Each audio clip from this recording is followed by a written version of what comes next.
ಚಿತ್ರದುರ್ಗ ನಗರದ ಸ್ಟೇಡಿಯಂ ರಸ್ತೆಯ ಬುದ್ಧ ಸರ್ಕಲ್ನಲ್ಲಿ ವ್ಯಕ್ತಿಯ ಮೇಲೆ ಮಚ್ಚಿನಿಂದ ಹಲ್ಲೆ ಮಾಡಿದ್ದು ಚಿಕಿತ್ಸೆ ಫಲಿಸದ ವ್ಯಕ್ತಿ ಮೃತಪಟ್ಟಿದ್ದಾನೆ.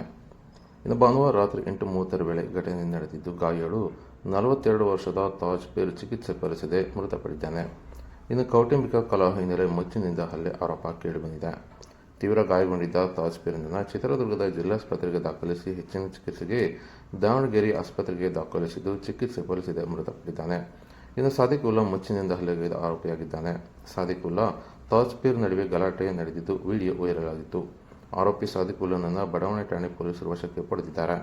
ಇನ್ನು ಸಾದಿಕ್ ಉಲ್ಲಾ ಪತಿ ಜತೆ ಜಗಳ ಬಿಡಿಸಲು ಹೋಗಿದ್ದ ತಾಜ್ಪೀರ್ನನ್ನು ಏಕಾಏಕಿ ಮಚ್ಚಿನಿಂದ ಸಾದಿಕ್ ಉಲ್ಲಾ ಹಲ್ಲೆ ಮಾಡಿದ್ದು, ಗಲಾಟೆಯ ವಿಡಿಯೋ ಅಲ್ಲಿನ ಸಿಸಿಟಿವಿಯಲ್ಲಿ ಸೆರೆಯಾಗಿದೆ. ಇನ್ನು ಘಟನೆ ಸಂಬಂಧ ಬಡಾವಣೆ ಪೊಲೀಸ್ ಠಾಣೆಯಲ್ಲಿ ಪ್ರಕರಣ ದಾಖಲಾಗಿದ್ದು, ಆರೋಪಿಯನ್ನು ಪೊಲೀಸರು ವಶಕ್ಕೆ ಪಡೆದು ಹೆಚ್ಚಿನ ತನಿಖೆ ನಡೆಸಿದ್ದಾರೆ.